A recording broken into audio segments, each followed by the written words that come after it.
Hey, everybody. Welcome to Breakfast All Day. Alonso here with Matt and Christy. We made it through another week and a bunch of stuff happened. So let's talk about news, shall we? I mean, the most important breaking news of all, just happened this afternoon, which is the red carpet return of Bennifer. So does that make it more official than Paps catching them canoodling on a yacht or what? Or her posting pictures of them making out on a yacht. Yeah. I mean, they're stepping out, to use the vernacular, okay. at the Venice Film Festival premiere of Ben Affleck's new movie, The Last Duel, which he co-wrote with Matt Damon and co-stars in with Matt Damon. Does that make it a prequel to Good Will Hunting?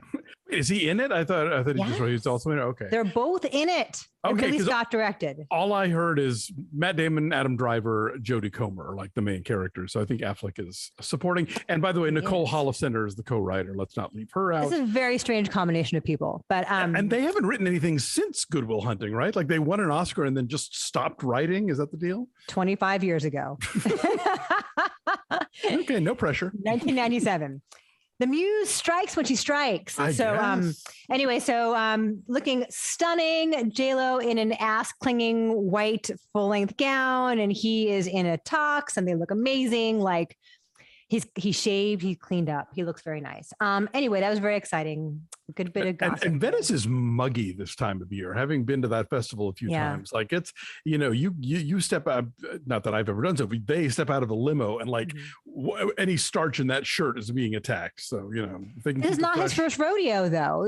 Of course, they're pros. I know. They know where to stand and where to turn and where to not smile. They've got an assistant mopping them, Wait, or they get Botox injected in their faces. I don't know. There's places to not smile. You turn and you don't really smile because when you smile, you get crow's feet. See these here, guys? These are crow's feet. So you sort of smize, or you just look like smize.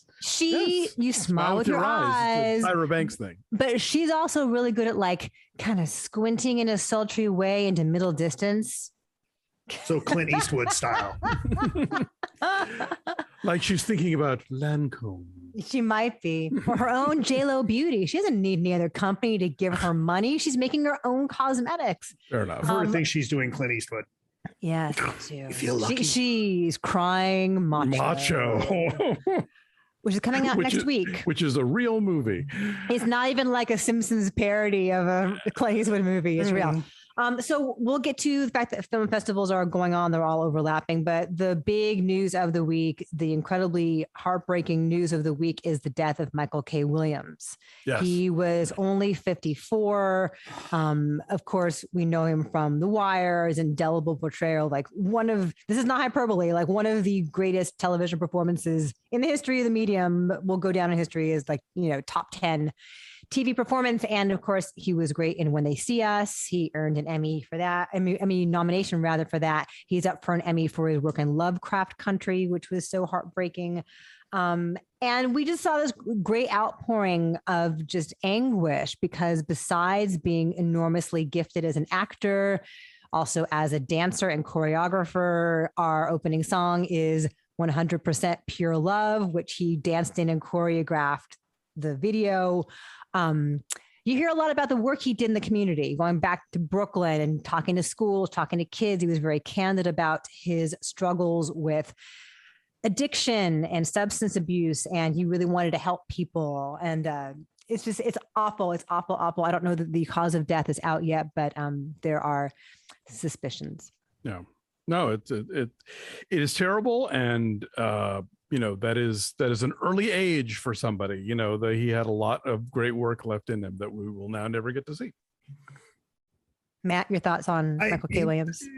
I was late to the Wire party and only watched it a few years ago, and it absolutely does live up to the hype. And a lot of that, he was amongst those folks that helped that show transcend. I got to hang out with him at a Golden Globes after party one year. And dude was just super cool and chill. And he's one of those actors that every time I would see him in something, it was like, oh, right. Like he's even if it's bad, it's like, oh, He's in this. He's one of those reassuring names in the credits, Yeah. where you know that part's going to be good, you know. And then what's interesting is that he was so extremely versatile, right? But whatever role he was in, like there was a grace to him and a humanity and like an honesty, but also like an unpredictable spark. There was that thing you couldn't quite put your finger on that he brought that always surprised you and always was inspired in his approach to the role. And I think certainly with both The Wire and Lovecraft Country, he was very much kind of subverting the paradigm of the kind of LGBT characters we usually get on television. Yeah, there was that other detective show that he was doing too, that he was also playing a gay He was character. on Boardwalk Empire. No, but now I have to look up the name of it. I don't remember.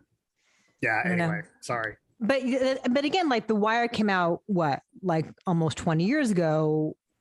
That was in some ways kind of a groundbreaking depiction of a Black gay character who was not closeted, who was not self-loathing, who was not fearful. He was out. He was a badass. Yeah.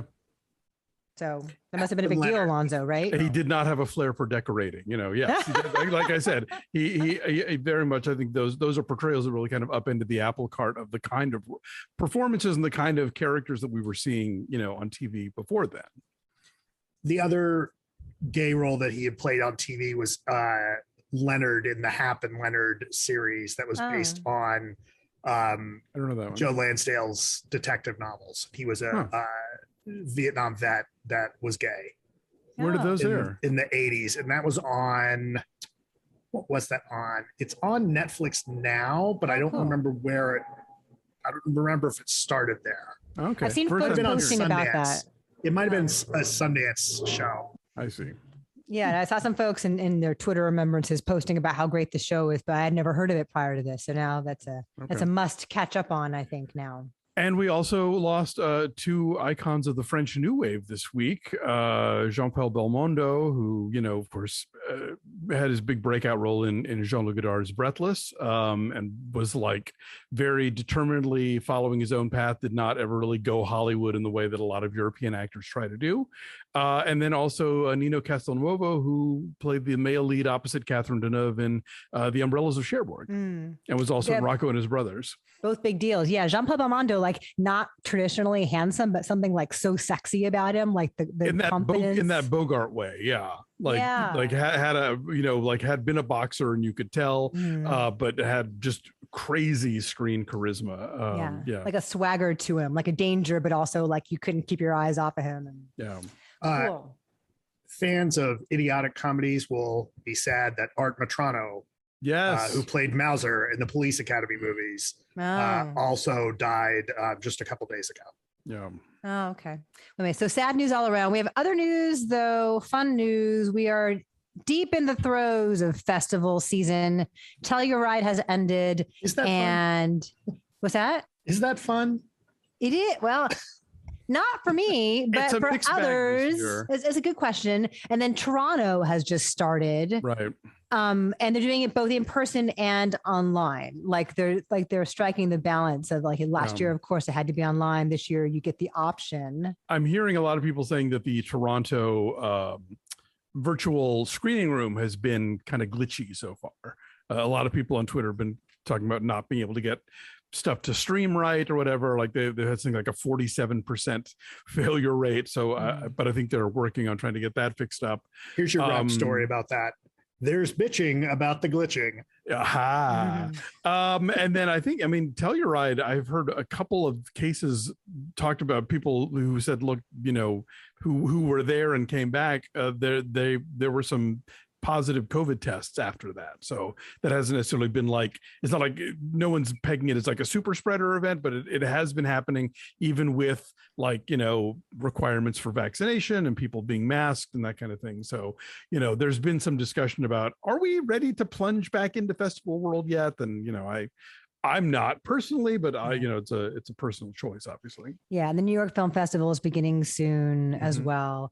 But speaking of COVID and vaccinations, there's some big news that happened this past week here in the United States.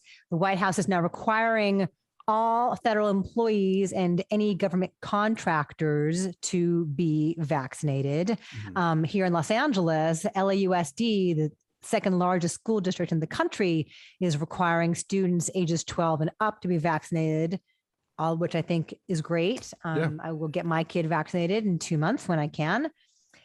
We had our first quarantine and we are done with it. We all tested negative on Sunday. So Nick was cleared to return to school on Wednesday. That was good. In the interim, I took him to see Shang-Chi. We went to a theater, an 11 a.m. matinee in our neighborhood, went and saw Shang-Chi. I would say there were maybe about 25 people scattered all throughout the whole largest auditorium that they have there.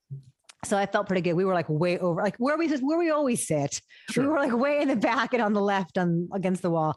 And people are still assholes. Like, you know, COVID be damned. Like people are still on their phones and like there's still moms like with their flashlight, like walking up and down the aisles with their kids looking for something that they dropped. And Nick's like, I hate people. You guys would be so proud. He's so young and so cynical. Already a curmudgeon. Well, there you go. You're raising him right, obviously. Yes. So we're going to do a Shang-Chi Marvel Monday for Monday. Cool. Yeah. So I look forward to talking about that. I'm glad I saw it in the theater. I am, because it's beautiful. We should talk about, though, Simu Liu is the reason that perhaps Shang-Chi will not play in China. Ay. Tell us this story, Alonso. So, yeah, apparently the Chinese government is very thin-skinned about anybody saying anything about anything. You'll recall the kerfuffle last year about Chloe Zhao and some comments that she had made. They said that she made that they maybe took out of context or misconstrued or whatever, you know, when she was doing the promotion for Nomadland. And so, yeah, now we're looking at the same thing because Simu Liu talked about his parents fleeing China. He was born in Canada, and, you know, they had some disparaging things to say about communist China. And apparently there was already some possibility they weren't going to show the film. And now this could be the one that totally like slams the door shut on it because, you know, China's going to China. What are you going to do? It's so petty, man. Totally petty.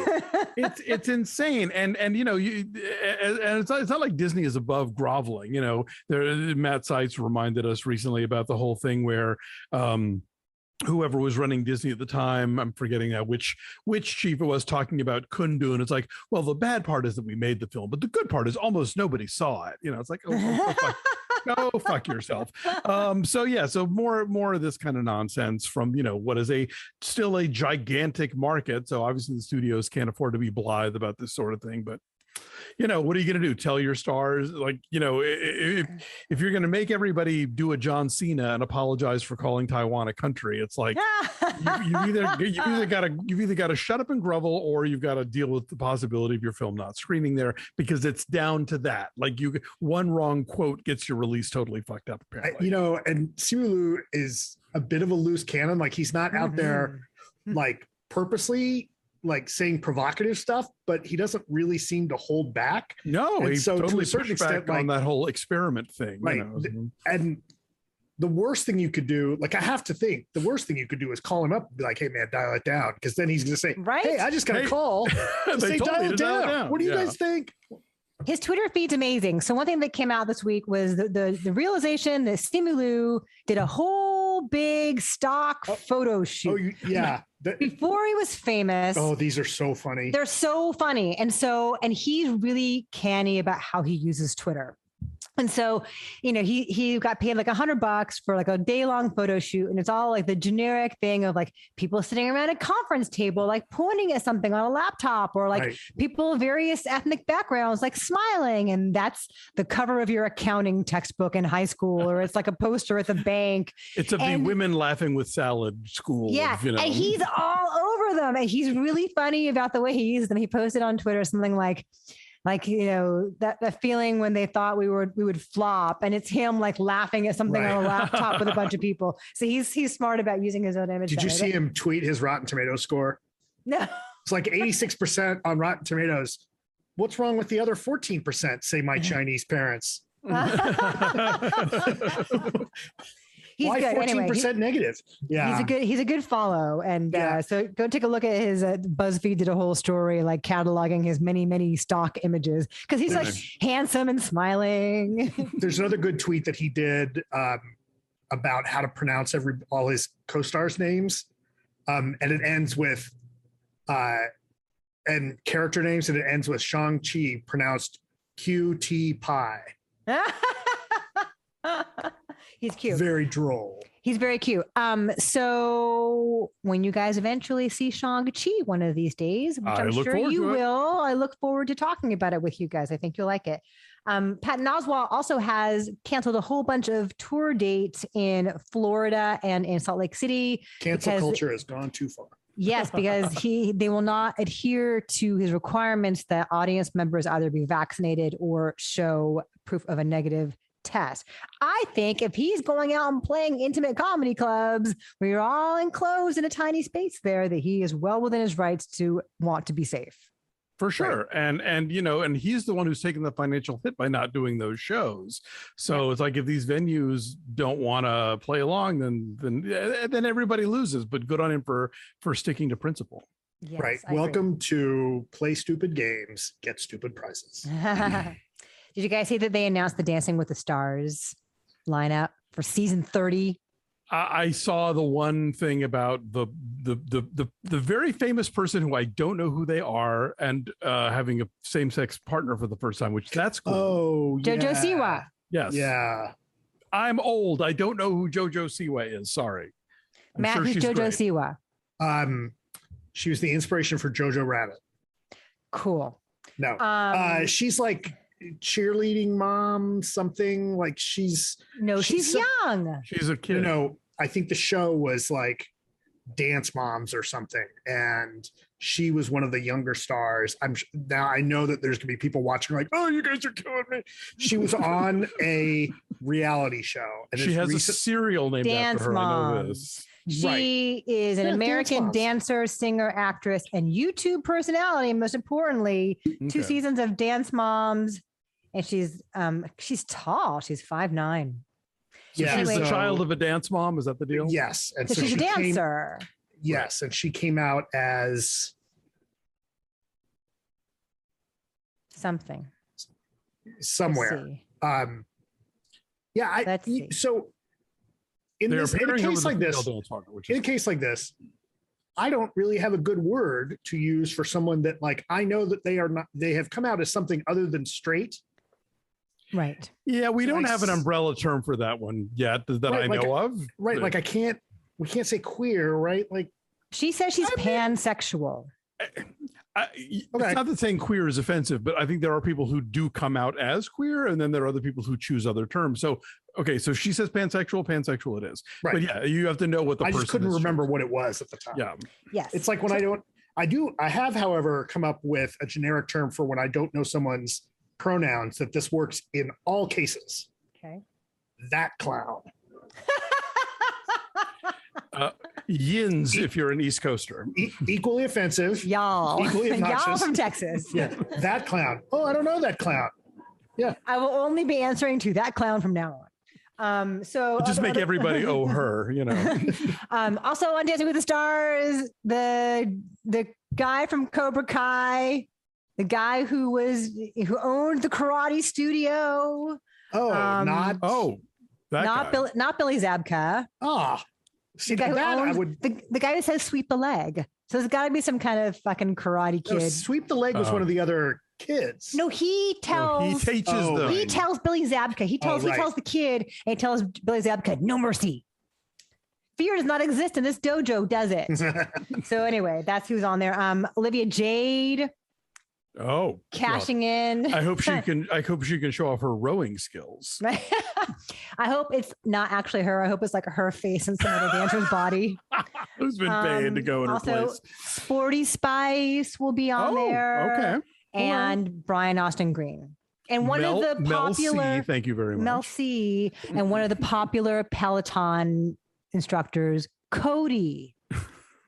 I've never been on a Peloton. As much as I love to exercise, I've never joined the Peloton. I can't keep up. I don't know who the TikTok people are. Now I have to know who the Peloton people are. Give me a break. Sometimes the Peloton people have TikTok accounts. I'm sure they do. In fact, almost guaranteed. Did you guys read? Okay, so this is news for people our age. Did you guys read the long and very bitchy LA Times story about Lindsey Buckingham and Stevie Nicks? That's Rhymony. Fleetwood Mac just does not. They only know how to operate in telenovela function. Like it's nothing but drama with those four for decades now. But I think Louis tells it on Twitter. It's like it's decades later, and they're still pointing at each other like they're in a murder mystery. I will say though, there's something about like really shitty breakups and affairs, and people still having to be together that can come up with great music, right? Like, well, sure, Sting was breaking up with his first wife, and all those songs on Synchronicity, which are some of his best work that he's ever done. So many of those are about the end of his relationship with his first wife. This is Tragic Kingdom. This has fueled Fleetwood Mac forever. I just can't believe it's still fueling them. Lindsey Buckingham is 71 years old, and the man is still dwelling on like, they didn't kick me out. No, they kicked me out, and I didn't want to be kicked out. It was all because of Stevie Nicks. And she's like, I didn't say that he had to be kicked out.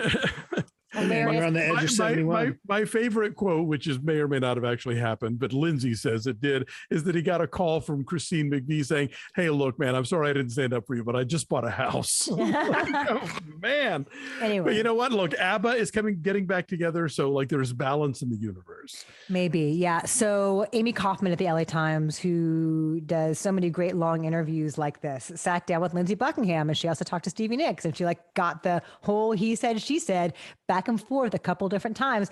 Also talked to legendary music manager Irving Azoff, who was like, I don't want to be petty here, but I'm really proud. Azoff, who he's like, I don't usually respond to these things, but I've got some things to tell you about Azoff, who never says anything about anybody, right? Like Azoff like knows to keep his trap shut, but he's like, but in this case, fuck Lindsey. He's like, I'm really proud that the tour that he wasn't on was our most successful.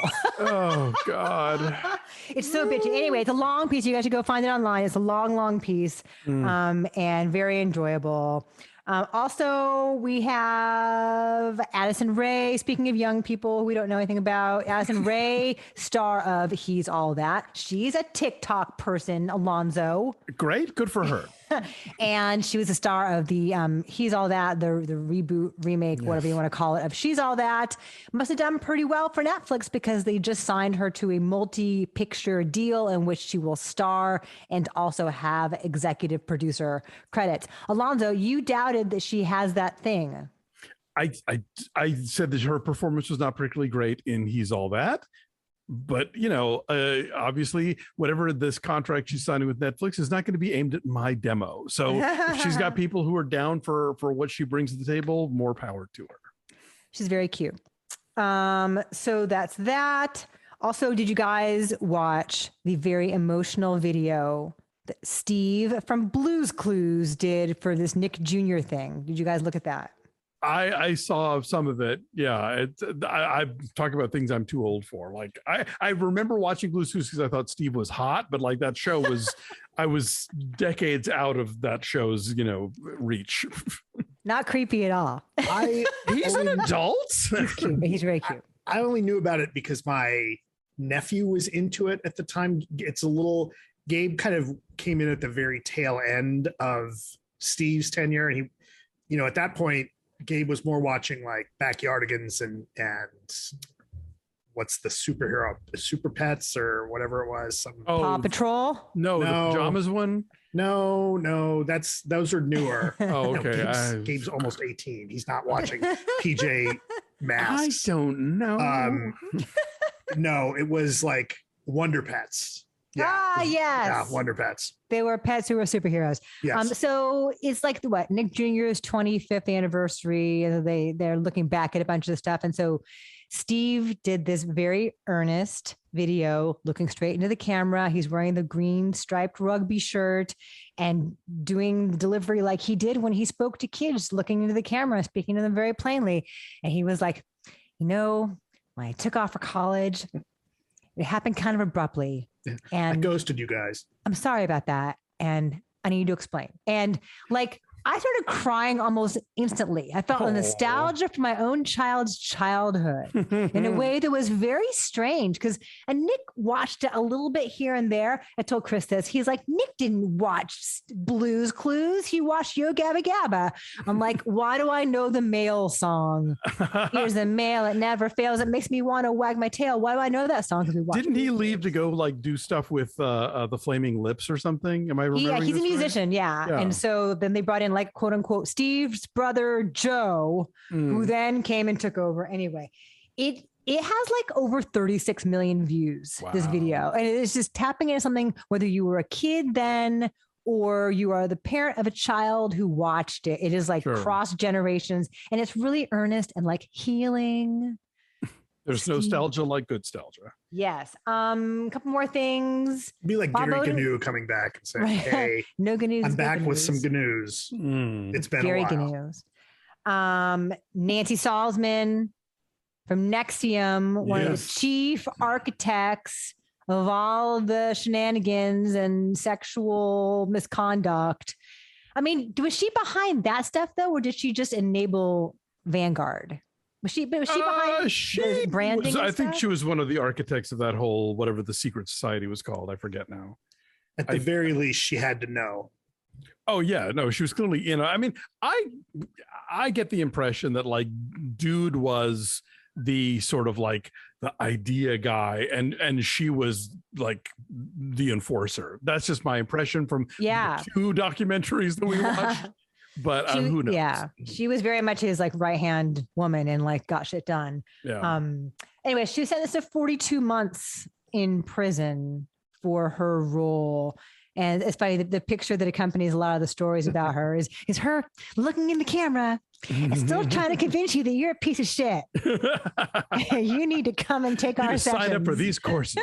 Right. It's kind of like, what are you waiting for? To make you hate yourself less. Come on, you want to go up the stripe levels. What was it called? No, but there were stripes on the sashes. Oh, you're right. That's true. There were, it all went away. The E-meter. Yeah, that too. The and then I'm going to end on a happy piece of news. Bob Odenkirk is back at work. Yes. After suffering a heart attack, he posted a picture on Twitter of himself in the makeup chair and saying how thankful he is to be back at work. I forgot to mention also Halloween Kills in our movie festival roundup part. Halloween Kills is coming out in theaters and streaming simultaneously. Yes, the Peacock is going day and date with it, which the official reason is, well, young people want to go to theaters, but this is a 4-quadrant franchise and it dates back to the 70s. So there's going to be older people who would rather watch it at home. And apparently horror has been a big ticket for Peacock. Like last October, they had their best numbers because I guess they have all the old Universal horror films and that sort of thing for Halloween. It has been unofficially theorized by some that they made this decision after seeing the first wave of reviews out of Venice, which were not super great. Overall, it's under 50% on the tomato meter at the moment. So, well, that might have played into it. Next week, I'm hoping that we do indeed get our screener links of The Eyes of Tammy Faye, as have been promised to us. Yes. We had a bit of a back and forth on that this week. We're getting Dear Evan Hansen links. Oh my God, I can't wait to see that. It looks terrible. And the first reviews are so bad. It's not a good way to. The first reviews are really polarized, though. It's not a good way to make sure we get screening links by crowing about how terrible we think the movie looks. Yes, Christy, we have to at least fake it. No, please send me your shitty movie so I can trash it. Steve Pond at TheWrap said it's a movie that wears you down and you'll like it anyway. And there have been some fairly positive reviews, and then it's the kind of thing where the negative reviews are like too hot to touch, So one of my writer friends that I know, Mariah Gates, loathed it. Yes, I saw her review. Alison Wilmore was really I saw a thing that they were going to put de-aging technology on there, but I'm assuming that was a joke. I don't know. I have to. I mean, he's 27 years old, Ben Platt. Yes. He has a receding hairline. Anyway, that's all I got for you for news. Thank you. All righty. Well, hey, thanks for watching, everybody. We got through another one, another week, not another news segment, although we did that too. Like this video, subscribe to our YouTube channel, follow us at BeFast All Day on Twitter, Instagram, and Facebook, and check us out on Patreon, patreon.com/BeFast All Day, doing our recaps of Apple TV's Ted Lasso, and what an episode this week. But anyway, lots to talk about there, lots more exclusive stuff for our subscribers. So become one, won't you? Until next time, bye.